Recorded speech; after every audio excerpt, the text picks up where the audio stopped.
নমস্কার বন্ধুরা, শ্যামলীর অদিতি পেজটিতে আপনাদের সকলকে স্বাগত জানাই। সকলে কেমন আছেন? আজ অনেক দিন পর একটি ব্লগ নিয়ে এলাম। মাঝখানে প্রচুর ব্যস্ততা ছিল, তাই ব্লগ দিতে পারিনি। আজকের এই কাজটি একজন ডক্টরবাবু আমাকে দিয়েছিলেন। উনি বই লিখেছেন, ওই বইয়ের মধ্যে যে ছবিগুলি থাকবে সেই ছবিগুলি আমাকে এঁকে দিতে বলেছিলেন।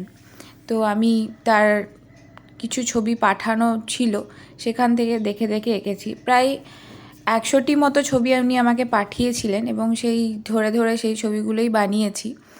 ছোটোবেলা থেকেই আমার অ্যানাটমি ভীষণ পছন্দ। আমি আর্ট কলেজেও যখন পড়তাম তখন ক্লাসে আমি অ্যানাটমি ক্লাসে প্রচুর ড্রয়িং করেছি। আমার খুব ভালো লাগার একটা জায়গা। এই ছবিগুলি যখন বইয়ে পাবলিশ হবে তখন আরও সুন্দর লাগবে দেখতে। আপনারা জানাবেন আমাকে যে কেমন হয়েছে ছবিগুলি। সবগুলি ওই মানুষের দেহর অংশ। তো উনি আমাকে বলেছিলেন যেন পারফেক্ট একটু হয়, যেহেতু বইয়ে ছাপাবে, তাই আমি আমার সাধ্যমতো চেষ্টা করেছি পুরোপুরি যেন সুন্দরভাবে আমি তাকে প্রেজেন্ট করতে পারি। তো অনেকগুলিই ছবি ছিল, প্রায় 100টি মতো। আজ এই পর্যন্তই, টাটা।